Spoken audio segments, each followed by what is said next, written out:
been shoe shopping recently, you have probably been overwhelmed at the selection of shoes that are out there. And there are some of these big shoe department stores, or if you're looking for well, I just want a pair of boots, and they're just different places, like where I lived over in Missouri, that are just complete boot stores. And you're like, well, what kind of boots do you need, or what kind of shoes do you need? So they have shoes that are just for walking, not running, but just walking. And I'm like, wasn't that kind of the same activity? It's not, according to the shoe manufacturers. Whatever they can do to make more money and sell more shoes, I suppose. So there's shoes for walking, there are shoes for running. The running shoes are based on how many miles a week you're going to do. Sometimes if you go to a really expensive running store, which I don't because I don't run, but they test like your gait, which is how far you take and how hard you land on your heel and how good you transition from, the heel to toe. Then there are tennis shoes. Not that people wear those to play tennis in, mind you. Those are just relaxing shoes that you go around and do whatever. And then you get into the boots. So you get cowboy boots, you get work boots, you get the trendy hipster boots, you have steel-toed. It's never ending. It's this madness. Back in the day, way back in the day, like when the movie Hoosiers was not made, because that was in the 80s, but the 1950s, if you played basketball, there was one pair of shoe. You wore Chuck Taylor Converse. That's what you wore.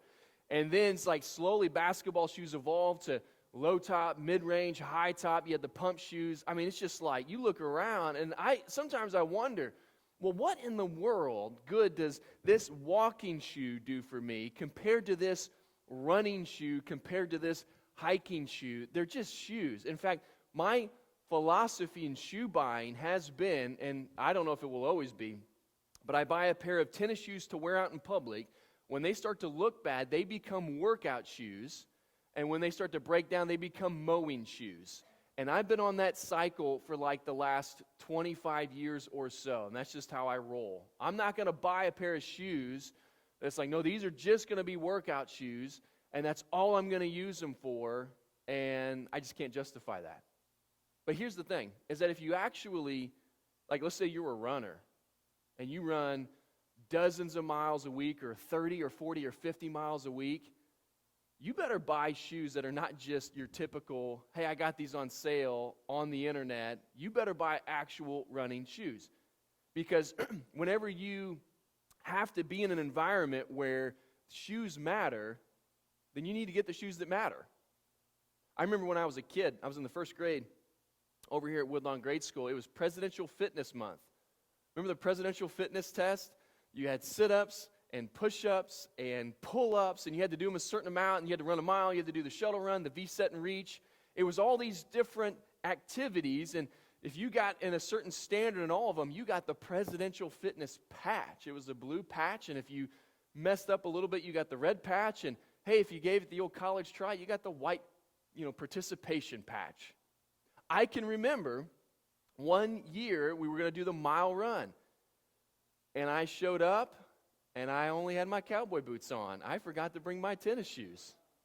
So I went to Coach McClure, and I said, Coach McClure, I can't run the mile today. I've only got my cowboy boots. And he said, boy, that's not my problem. Get on the line. So I ran a mile in cowboy boots. I think I still got the presidential time, by the way. And after I ran, and here's the thing, when you're 7, 8 years old, your back doesn't hurt. Your knee, it's not oh, my knees, oh my goodness. If I tried to run in cowboy boots a mile now, you might as well just bring a wheelchair out to wheel me off of the course when I'm done. Because my shins and my knees, everything's going to be hurting so bad. Because, if you start to do the things that require these specific types of shoes, shoes do matter.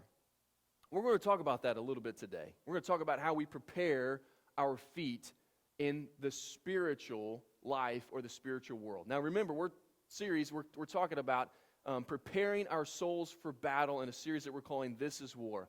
And the big idea that we've kind of unpacked each and every week is this, that we live in a physical world affected by a spiritual realm. And so the spiritual forces of good, which is God and the angels, and evil, which is the devil and demons, they both interact with our physical world and can actually cause, physical, visible ramifications in their actions and in their activities. Of course, God does things for the good, the devil does things for harm, but the spiritual realm is constantly interacting with our physical world. We talked about week 1 how God interacts. Week 2 we talked about how the devil interacts. And last week and this week and next week we're talking about the armor of God, how we're supposed to put on in light of the devil's or the enemy's attacks, spiritual attacks against us. So this week we're talking specifically about the gospel, and we're talking about faith. How the gospel prepares us for spiritual battle, and how our faith prepares us for spiritual battle as well. Now, we're going to once again be in Ephesians chapter 6, verses 10 and following. And we're going to reread a lot of the verses that lead up to the armor of God, because I think it's important for us, for the sake of context, to be reminded of what Paul says leading up to the verses that we're going to cover, which is really only a couple. So Ephesians chapter 6, verse 10, Paul reminds us, finally, be strong in the Lord and in His mighty power. Put on the full armor of God so that you can take your stand against the devil's schemes. For our struggle, he says, is not against flesh and blood, but against the rulers, against the authorities, against the powers of this dark world, and against the spiritual forces of evil in the heavenly realms. And he reminds us again, therefore put on the full armor of God, not part of the armor, not a couple pieces, the full armor of God, so that when the day of evil comes, you may be able to stand your ground, and after you have done everything, to stand. Last week we talked about stand firm then the belt buckle of truth, or the belt of truth buckled around your waist, with the breastplate of righteousness in place. And then this week, verse 15, and with your feet fitted with the readiness that comes from the gospel of peace. Now for a moment, let's talk about the shoes that he would have been talking about. The Roman soldiers had really top-notch gear in their day and age, especially compared to other places in the world. That's why they expanded their empire so great, because they could march into places and take over territories, because they just had better equipment and better training than the other, military forces that were around. Their shoes were kind of like a leather strap. They were, sandals. That's what everybody pretty much wore back then. But on the sole of the shoe, they basically, for no other way of explaining it, put nails through it so that you would have traction as you walked for miles and miles and miles. And they would use the nails on the bottom of their shoe as a weapon. Like in battle, they would just give you a swift kick to your exposed knee or your quad, and then they would rip your flesh away, which would cause you some damage there. And if you're with swords and shields and getting pushed back, they had great foundation footing. They would be able to grip into the ground and hold their ground as you were pressing against them. And so these soldiers, they were able to oftentimes, and I read a bunch of the historical accounts, and I'm not going to bore you with all of that this morning, but one account, this army had gotten a head start as they were fleeing from the Romans, and they thought, okay, they'll never catch us. And the Romans, because of their shoes being able to grip and get traction and really take more steps and cover more ground with each step, they caught the armor and caught them off guard and conquered them because their shoes gave them the ability to do that. So the Romans understood and the soldiers understood, hey, your shoes are important. And Paul connects the importance of the shoes to the gospel of peace, which we're going to talk about in a moment. The second piece of armor we're going to uncover is in verse 16. And he says, in addition to all this, take up the shield of faith, with which you can extinguish all the flaming arrows of the evil one. Now, in their day, in combat, if you were laying siege to a city and there were a bunch of men on top of a wall, they would take arrows, dip them in tar or pitch or something, light them on fire, and they would shoot them at the enemy. So as the Romans were advancing, or as the Romans were surrounding the city, this is what the, under sieged group would do. They would shoot flaming arrows. What the Romans did is they built these shields. And the Greek word here for shield is also the Greek word for door, because they basically carried around doors. They were 4 feet long by 2 feet wide. They were covered in leather, and oftentimes they would wet them down as they would go into battle, so that when the flaming arrows would come, they would be extinguished on impact. And can you imagine if you were ground level with these soldiers and you were trying to shoot arrows, and you had, basically what they would do is they would make a wall. as wide as they had soldiers. And the soldiers would hold their shields, and they would butt them up to each other, and this wall would just come marching at you. And you'd be shooting arrows, but you're not getting through those shields that they've got. And they would march, and they would march, they would march, and at the right time, they would throw down their shields. And then they had an additional shield that was smaller that they could wield for like actual hand-to-hand combat scenarios. And then they would take you on in that way. Like the Romans, like I said, they were so sophisticated in the military tactics. So Paul knows this about the Romans, and he knows all of the efforts that they go through in order to prepare their soldiers for battle. So then he says on a spiritual level, prepare yourself spiritually like the Romans do physically. The Romans were the most powerful physical army in their day, and Paul says we need to be the most powerful spiritual army by observing the way they prepare physically and taking that preparedness and apply it to a spiritual level. So today, we're going to talk about how the gospel and an understanding and application of the gospel, as well as application and understanding of faith, can prepare us for spiritual battle. As we begin, let's talk about the gospel. And we know what the gospel means, and we can define the gospel. Gospel just boils down to good news. The Greek word in the New Testament for gospel is euangelion, and it is translated many times as just good news, and the verb form is sharing the good news, and we would call that evangelism and giving our testimony or sharing our faith. And Paul says this is critical for us to understand how we're supposed to live in the spiritual life. Now, the first time in the New Testament euangelion is used is in Luke chapter 2, and that's like the Jesus birth story, when the angels announced to shepherds this good news. And here's how that situation goes. The angel said to them, "Do not be afraid, I bring you good news that will cause" what? Great joy for all the people. Today in the town of David, a Savior has been born to you. He is the Messiah, the Lord.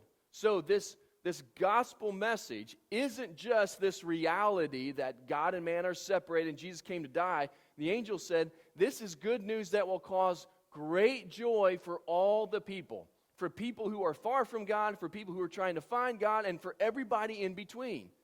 The gospel is good news that you and I can have a relationship with God the Father because of what Jesus did on the cross for our sins. This is where this good news message is spreading towards. Now we know that to be true, but then along the way, the church and Christians, like we get things messed up and we kind of get distracted and we kind of get on to different paths and we begin defining the Christian faith and religion no longer by the good news that will cause great joy for all people, but the Christian faith and religion kind of changes from just like this is the gospel and this is the good news to we need to really clean up our act and we need to do better and these are the things you can do and these are the things you can't do and these are the rules you're supposed to follow and we become very systematic in our approach to the Christian faith. Like we have tradition, we have rules, we have things that we're supposed to do. Sometimes they're unspoken, sometimes they're clearly spelled out. But even in our church, it's as simple as after the third song, guess what everybody does? You sit down because you're like, okay, we've done 3 songs. We always do 3 songs. Pastor Doug's about to come up. He's about to preach, so we're going to go ahead and sit down. Nobody tell you, just know that. Well, that's not right or wrong, but I'm just saying that over time, those types of behaviors, as they continue to get practiced, sometimes churches make the experience about the behaviors and when you sit and when you stand and what you say and when you recite what, and it disconnects the heart and it disconnects the emotion and the relationship with God, and it just becomes about this is what we do and this is why we're supposed to do it. In fact, I was reading this week in a book just called The Gospel by a guy named J.D. Greear. He's the president of the Southern Baptist Convention and a pastor as well. And in the foreword of this book, there's a quote by a guy named Tim Keller. And Tim Keller kind of boils down, like, when we talk about the gospel, understand the power and the majesty and the magnitude that's present in this story that God became a man, He lived among us, He died so that we might have forgiveness of sins. Don't lose sight of the good news that will cause great joy for all people. Because if you make it too religious and too rule-oriented, you're going to end up missing the power of the gospel. In fact, he describes it this way. So I'm going to have two slides for you with two quotes. The first one is the way that religion gets it wrong, and the second one is the way the gospel gets it right. He says, religion, as the default mode of our thinking and practices, is based upon performance. So a lot of churches, this is the way they think. I obey, therefore I'm accepted by God. And they may not actually ever say that, but think about it. It's like if you don't live up to our arbitrary standard or rules, you can't become one of us. It's not about like seeking out God according to the tenets of the Bible because we're loved by Him. It's about you have got to live this way or you're not going to be good enough. And this thinking has gone throughout the church and into the culture and community as well. How many times have you heard people outside the Christian faith or outside the Christian movement say, well, if I show up in your church, the walls are just going to fall in? Heard people say that before? And of course, they're kind of being lighthearted and joking. They're basically saying, church isn't a place for me. I don't even know how to clean up and church up. Because that's what religion teaches us to think. You got to be at a certain standard before you can even come to church. But on the flip side, the way that we should think is the basic operating principle of the gospel, however, is it's an about face, one of unmerited acceptance. I am accepted by God through Christ, and therefore I obey. So the first is, if I don't live the way I'm supposed to live, God's not going to love me. So I need to do these things so God will love me. What the gospel teaches us, and what this is saying is, I'm loved by God unconditionally. It's unmerited grace. Now, because I've been loved by God this way, I'm going to try my best to live the way God wants me to live. And whenever I mess up, whenever I fall short, He's there to catch me. He's there to help me. He's there to pick me up. He's not there to beat me down. He's not there to condemn me or to judge me. He's there to help me become who it is that He sees in me because the blood of Jesus covers my sin. So this is a drastic change, and it's not just semantics. It's not just, well, yeah, you just kind of switch the words around in the sentence, and yeah, no, it is a complete shift and a completely different way of thinking. What the gospel is it is good news that will bring great joy for all people. That no matter who you are, no matter what you've done, God loves you unconditionally. He loves you more than you could even possibly imagine, like, to the extent that He loves you, you can't even comprehend it. This is what God thinks of you. And this is what God thinks of every single person who's sleeping in or doing whatever on a Sunday morning. They're up to no good. They're getting in trouble. God loves them unconditionally. Like, we have got to believe that. And if we believe that deep down in our core, surely that will change the way that we interact with the people of this world. Shouldn't it change the way we interact with the people of this world? If we realize that even though the person that may be in front of you on a Tuesday afternoon, wherever you find yourself at work or the store or whatever, that they may be a jerk and they may be rude and they may be driving you crazy, but that God loves them unconditionally. He loves them just as much as He loves you. Doesn't that change the way that you interact with that person now? So the gospel teaches us a new way of living and a new way of treating people. And more than that, it helps us to understand that there are like new marching orders. There is a new way of winning these spiritual victories. Because whenever we share our faith, here's what we realize. Even though it is good news that will cause great joy for all kinds of people, it isn't always received as good news, and it doesn't always bring about great joy. So there are certain parts of the world where talking about Jesus is a death sentence. You'll be murdered for preaching Jesus. In our context, I've never been worried about having my life taken. I've never been worried about being arrested for talking about Jesus. But there are certain contexts where people kind of look at you differently when they find out that you're a Christian, or in my case, what do you do for a living? Oh, I'm a pastor, and then I get that look, and I know I probably won't be talking about Jesus to this person, but I'm going to let God kind of lead as it goes. Like, you can kind of get treated differently, or you can get ostracized for it. And what Jesus is going to teach us throughout the New Testament and through the apostles' writings and everything else is sacrifice and persecution are a way of winning the battle. It isn't just like a Billy Graham filling the stadium up with, tens of thousands of people hearing the gospel. Like, I think that's a good thing. I'm a Billy Graham fan. But that isn't just the only part of victory. Sometimes victory is won through suffering or through persecution. In fact, in Revelation 12,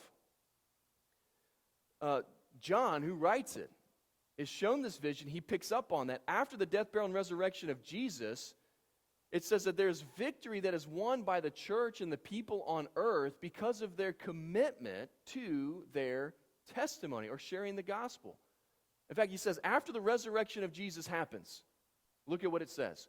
Now has come the salvation and the power of the kingdom of our God and the authority of his Messiah. So Jesus' kingdom starts at his resurrection, and it is a spiritual kingdom. For the accuser of our brothers and sisters, the devil, we alluded to this in week 2, he accuses them before God day and night. He has been hurled down, and they have triumphed over him. They being the church, they being the Christians on earth, they have triumphed over him. How? By the blood of the Lamb. That is the knockout blow. But their part in the process is, and by the word of their testimony. They've overcome by the blood of the Lamb and the word of their testimony. And the word of their testimony and sharing their faith and living out the tenets of the Christian faith. Look at what it says as it goes on. They did not love their lives so much as to shrink from death. Well, that's a twist. They overcame, they triumphed, they won by the blood of the Lamb and the word of their testimony. And they didn't love their lives so much as to shrink from death. And many of them lost their lives. Doesn't that look like a loss? Doesn't that look like you failed if you lose your life? But not according to the way the Bible keeps score in terms of these battles and the ultimate spiritual war. Victory doesn't just come whenever we share our faith and we bring someone into a relationship with Jesus, we get to see him baptized. Like, that is victory, man. Let me tell you, that excites me more than anything else. When I see a life changed from death to life, that is the biggest and most important thing, because that impacts somebody's eternity. But when our brothers and sisters in China, for instance, or some other part of the world that persecutes the Christian faith, when they stand firm and they stand true to the gospel and they continue to share their faith, even though it means great cost to them and sacrifice, imprisonment, and sometimes even death, Jesus says that's when triumph happens too. It happens in those situations as well. And there are countless stories of men who have gone from persecuting the church and murdering Christians and hurting those who proclaim Jesus. After a season of that, they realize the strength and the fortitude of the Jesus followers. They end up going from the persecutors to the persecuted. Because there's no better evidence that Jesus is real and his power is real than when Christians stand firm in the midst of torment and or persecution. So the gospel is good news for great joy for all the people. I understand that the people in your life may not see it that way. But strategically, look for opportunities to share your faith. And I say strategically because I want you to allow God to kind of speak into your heart and mind as to when it's supposed to happen, and when it's supposed to happen, how it is supposed to happen as well. Now let's shift and just for a few moments go from talking about the gospel to talking about our faith. If we were going to define faith, I think Hebrews 11 defines it for us best. Hebrews 11, verse 1. Now, faith is confidence in what we hope for and assurance about what we do not see. Faith is confidence or a belief that what we hope for that hasn't actually been actualized, that doesn't exist in reality yet, that what we believe is supposed to happen according to God's word will happen. Faith is the hope that that will happen even when it hasn't happened yet. And so when you think about faith, it is, people talk about a leap of faith. There is a leap involved because you don't know or see everything that's supposed to go on or as it is supposed to go on because there is some mystery and ambiguity. It isn't all spelled out clearly for you. That's why it takes faith sometimes to follow through with certain ways of living, whatever it is.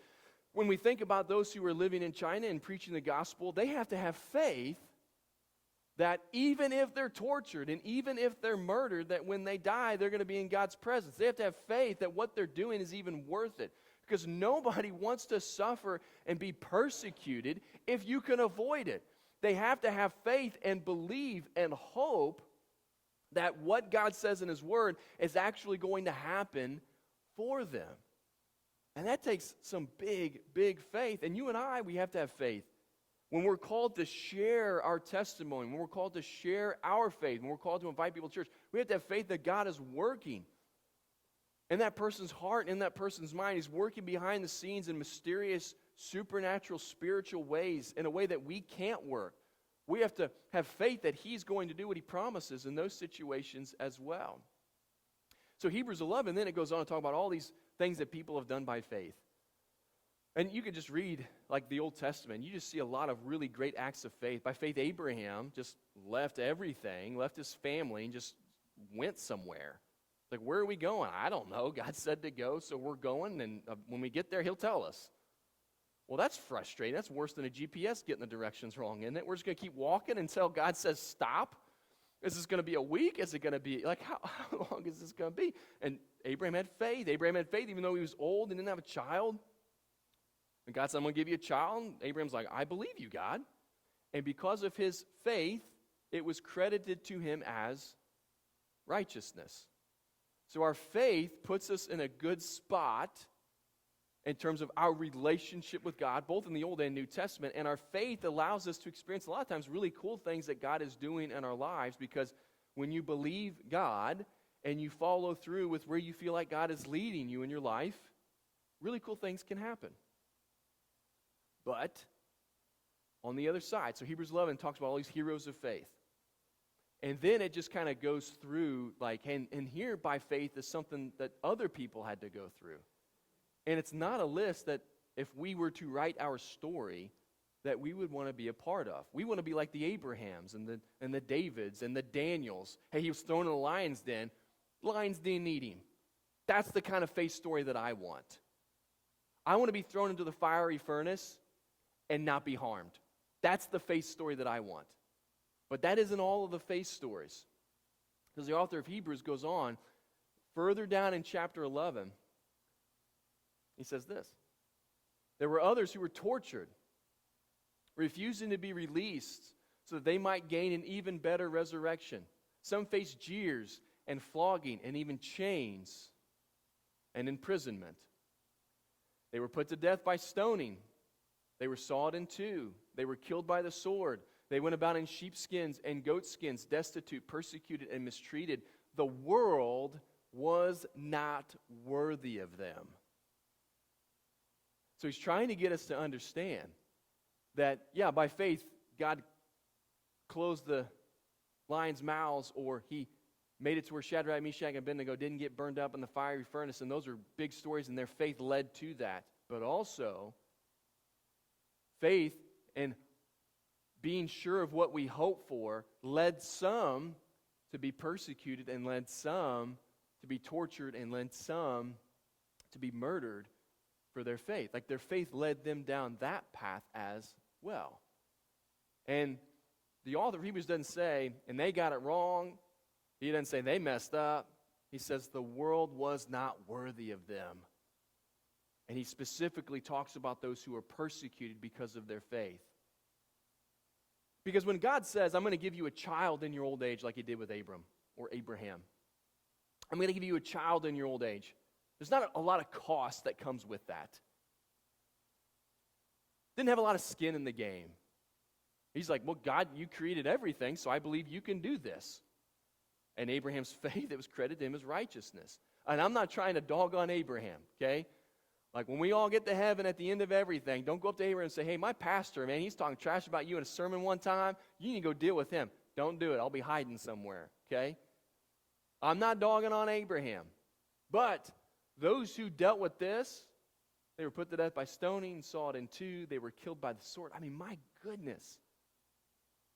Like that, I think, takes a special dose of faith and trust and belief in God.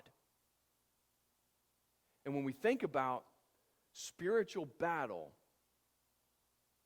I hear a lot of guys talk about victory and spiritual victory and being victorious over these different things. And I want to be really careful about how we define wins or victories. Like, let's back up real quick to like where we're talking about this whole series. We live in a physical world affected by a spiritual realm. I think you're all dialed in with that and you believe that to be true. That there are spiritual forces that, for the good and evil that affect us, which means that things are not always the way that they seem. And because we're more worried about the spiritual than we are the physical, we are going to put on this spiritual armor. Because we recognize this isn't a physical war. It doesn't matter how good you are with a sword or how quick your reflexes are with your shield. What matters is the spiritual aspects of our lives. That's what's going to protect us, and that's what's going to save us. But when we talk about protection, when we talk about saving, and when we talk about victories, you've got to understand, I've got to understand, this doesn't always mean that there will be a victory the way that the world defines victory. There isn't always victory the way that we would define it in the physical world. Spiritual victories, I think, are different. In fact, I think that spiritual victories happen in the midst of perceived losses. And so the protection that we have when we put on the armor of God is not protection like nothing bad will happen to us. It's that we live a life worthy of God in the midst of the pain and the chaos and the attacks. That's what the spiritual armor does for us. It helps us overcome temptation. It helps us to live a life worthy of the gospel. It helps us to share our faith and evangelize. It does not keep us from experiencing pain or hurt. You know the best example of this? Jesus. How did Jesus beat sin and beat death? He died. He was crucified. And when he was crucified, that was D-Day. And when he rose from the grave, that was V-Day. Like, it all has to do with Jesus. But his conquering and his victory happens through suffering. And there's this really powerful scene in the movie The Passion of the Christ. I was reminded of it as I was preparing this week. When Jesus dies and the curtain is torn in two, the devil realizes that this was all a part of God's plan, that Jesus was supposed to come and die. And this extra suffering that he was inflicting on Jesus actually led to Jesus' victory. So whenever it happens, they show the character playing the devil drop to his knees or her knees or its knees because it's, whatever, and just scream, no! Because he realizes in that moment he lost. And there's no coming back. V-Day happened. Can't overcome Jesus now. Because Jesus defeated sin and he defeated death. And he had not one aggressive move. There was no offense in the world's standards. It was all spiritual. Now, in our lives, you're like, well, what are you asking of us? What are we supposed to do with this? What we're supposed to do as faithful Christians is to be true to God and his word, regardless of what the circumstances look like, regardless of the consequences. We are to do our best to stay as close to Jesus as possible, even when that hurts us or costs us something on a physical level, because on a spiritual level, we know that we are gaining victories for the cause of Christ. And those Christians all over the world throughout the centuries, those Christians who have given their lives for the sake of the gospel message, and they've given up their freedoms or whatever it is, when we all get to heaven and we are rewarded based on what we did on earth, and we get our heavenly reward, and everybody gets a different heavenly reward based on what they sacrifice and what they give up, and you get to spend forever with your reward, you think they're going to be worried about what happened to them on earth 10 million years ago after you've been there for that long? 1 billion years ago? Eternity? Time really stops. It isn't like 1 billion years, because I think time just goes away. But, I mean, the way that we would understand it is 37.5 billion years, trillion years. I don't even know what's higher than a trillion. Well, never mind. But whenever you think about how long you're going to be there, at some point, that pain's going to wear off, and you're just going to have your heavenly reward. And you think about how God is going to bless you and hook you up. My goodness. Don't live for this life. Live for the next one. And that's what living by faith and living according to the gospel actually looks like, what it actually means. And so sometimes it's going to seem like radical sacrifice. Sometimes it's going to look like you're doing things completely outside of the cultural context. Your friends may think you're weird. And they may think, what are you doing? And why are you doing it this way? And what is going on with you guys? But to prepare yourself for spiritual battle and to win the spiritual battles, sometimes you have to make sacrifices on a physical level. That's my challenge to you. And I can't tell you what that is necessarily. But God will. Go to Him in prayer. Do your best to walk with Him, and He will lead you every step of the way.